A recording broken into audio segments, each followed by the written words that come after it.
Hello everybody, it's me Jessica. Let me just do a couple of things here to set up our episode. This is actually the last of the week and I can't believe is number 21. Can you believe it? Number 21 of this amazing series of why people don't buy from you. And what I am going to do it is to pick up the link so my friends can come here and find me, because I know that some of you have been just asking me, hey, please, when you come live, please let me know so I can be ready and I can take notes. It's much better if they're here live than if they're just watching the recording session, because I want them to be able to ask me questions, okay? So I'm here ready, and whenever you are, we'll do some invitations and we'll wait for about 5 minutes and we'll be in. It's been difficult, guys. I have a fractured ankle. And it's not until you have something that is not working that you realize how blessed you are by being able just to walk regularly. So please, whenever you're walking today, whenever you go to the bathroom and sit down normally, just say, Jesus, thank you, because my goodness, none of that has been easy at all. Hello, Chris. So ready to take notes. Today we have episode number 21. Let's get this rolling, and I want you to be ready to take notes and also make this an opportunity to interact, ask me questions, and even I can just help you crafting your script. So why people don't buy from you? Most people think it's all about marketing. But I don't think, honestly, that one thing of marketing will make a big difference. I think that instead of seeing the process as just one thing, is actually an entire system. So the processes that you do that we do as entrepreneurs need to be part of a system in order for us at some point to be able to scale our business. So today I want to talk about the system that you need to design to close the sale. And I know that depending on your personality, closing the sale, it is a topic that will cause an allergic reaction. Put hearts if that's your case. Put hearts if when we say, let's close more sales, you naturally get like, oh, I don't like it, right? So put hearts if that's your case. And it's important to recognize that it might not be your cup of tea. You might not be totally comfortable closing the sale, and that is okay. But I have news for you. You have to stretch yourself, and when you learn the authentic way of doing it, you're not even realizing that you are closing more and more and more sales. So how can we go from level 0 to level 1 and level 2? The best way is to have a script. When you have a script, which means it's not really a line by line paper that tells you everything that you're going to say, like a poem, but when you have your points in the order, they will be helping you to remind you the topics that you want to cover with people. There's science behind why people close more sales than others.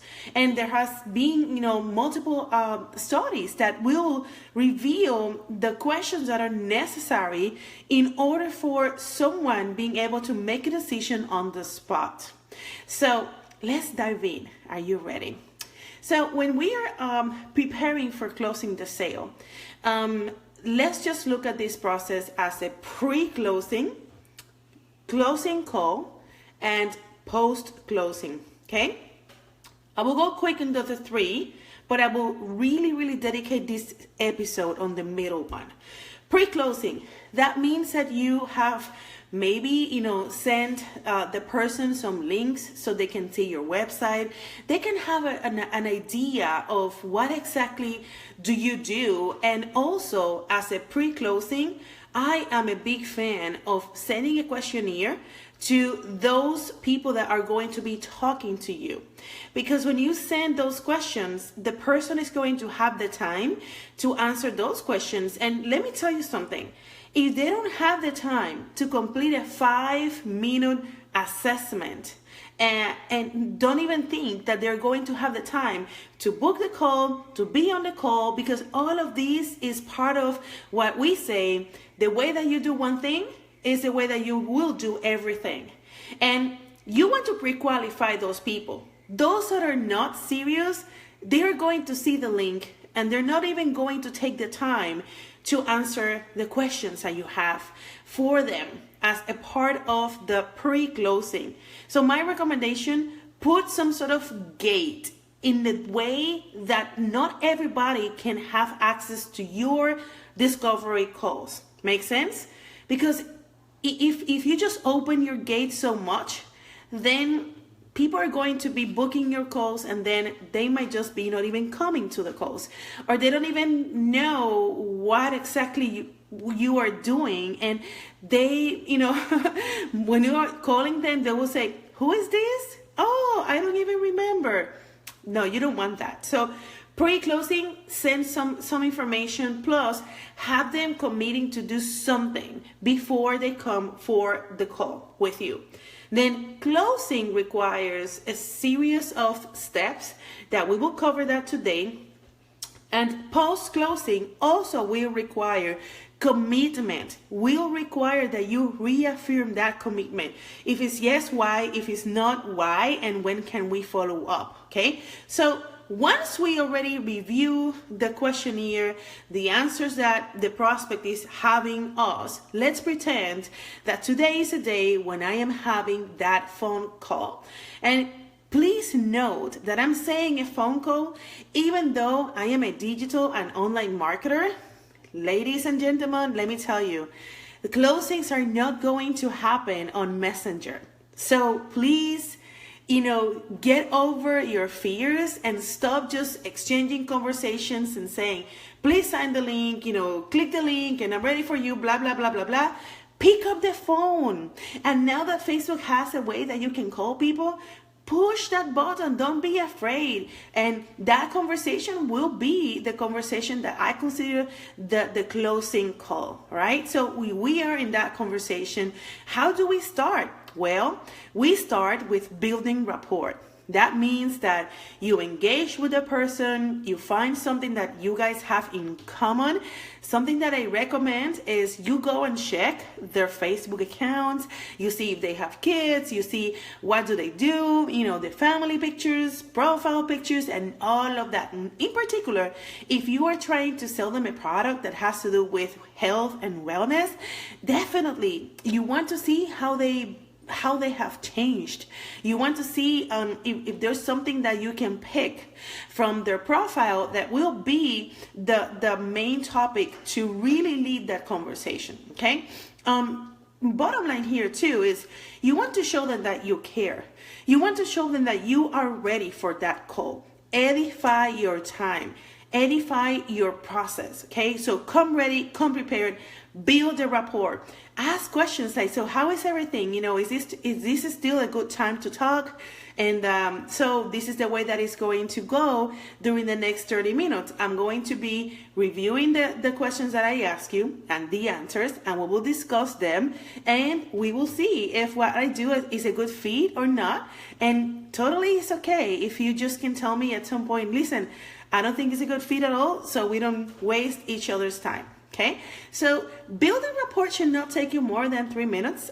Usually one mistake that I can see, and especially if you don't feel comfortable talking about your products, your services, and you're kind of nervous because you don't know what they're going to ask you, I can see people spending a lot of time in that phase, and they kind of don't know how to break the ice and how to talk into the next topics, right? How to talk about business, right?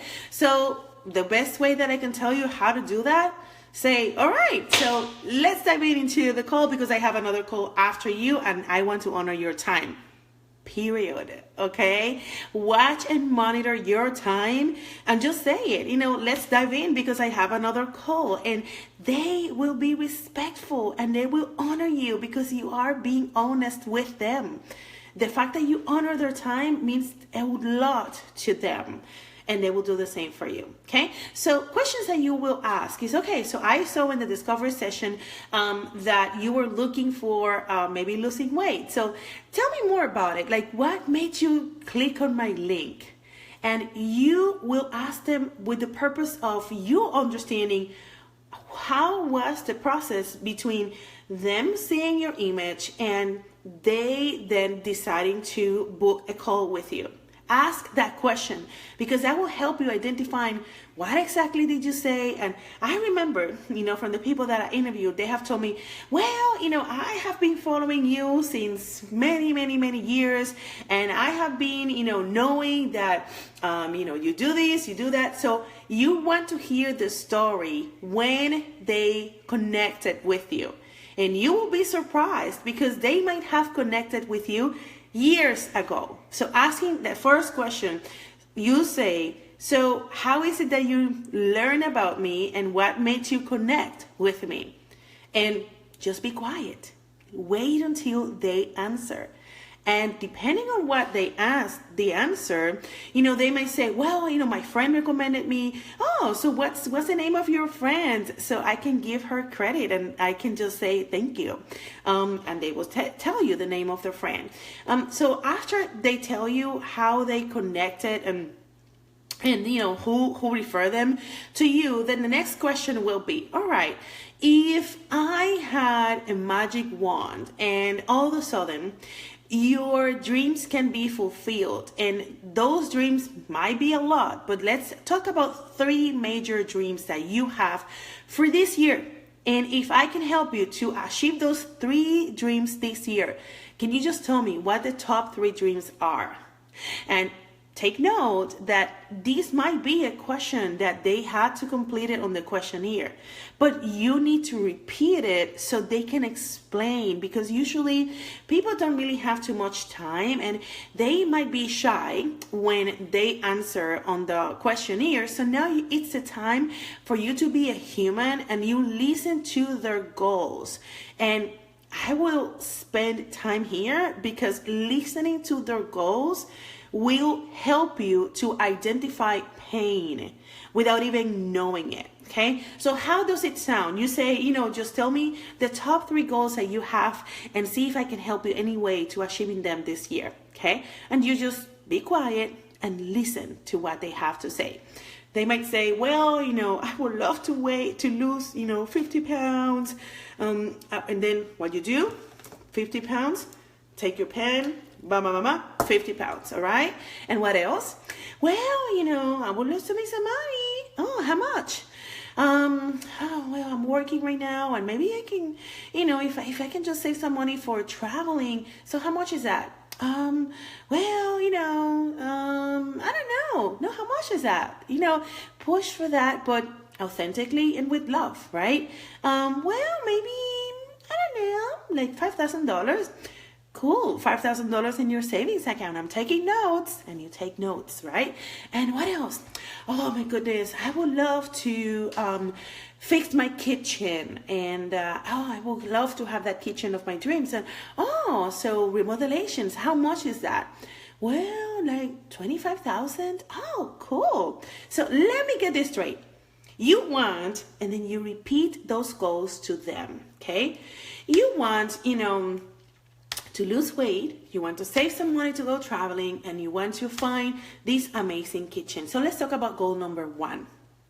You will say, when was the last time that you had that weight? When was the last time that you weighed 50 pounds less? And they will say, yeah, like 10 years ago. And what happened? What happened 10 years ago? How did you lose the weight, or did you gain the weight because something happened? Well, and they will tell you the story. They will tell you the story. And you have to be a great listener and take note of what they told you. And you know what I will do? I will go to their Facebook and I will say, oh my God, yeah, that's the picture that I was looking at you. And your hair was blonde and you were like this and that. Yeah, oh my gosh, did you also move? Make sure that you are engaging and you make them feel comfortable because they're sharing you personal stuff, right? And then you say, okay, so let's just be a little bit more personal here. How would you feel like if you really lose those 50 pounds? Like, what exactly does that mean for you? That means that you might be able to do more exercise or give me some examples. And they will tell you examples. I tell you, spending time in recreating their goals and putting the vision of what they want to achieve is just amazing. And you know what I would do? When I was selling, products to help people losing weight, I would send them a picture of their ideal body. And I would say, you know what? Between 1, 2, 3, and 4, a picture might have like a collage. Which of these models is your role model? Like, what's your goal? And they will say, oh my gosh, I would love to look like model number 2. Let's be honest here. If you have a picture of the body that you would like to achieve, you just need to admit that, right? Like we all have a role model. We all have this ideal weight, this ideal shape that we would love to look like at some point. So they have it like that. And you might want to share that with them and say, is this a way that you want to look? And because not everybody is here selling products, but let's say that you are a coach and you're helping that person to be successful, to launch a business, for example. Finding a role model for them will mean a lot, because then they will have a way to see the picture, to see what can be the result. And if that result, it is within your testimonials, oh my goodness, you got it.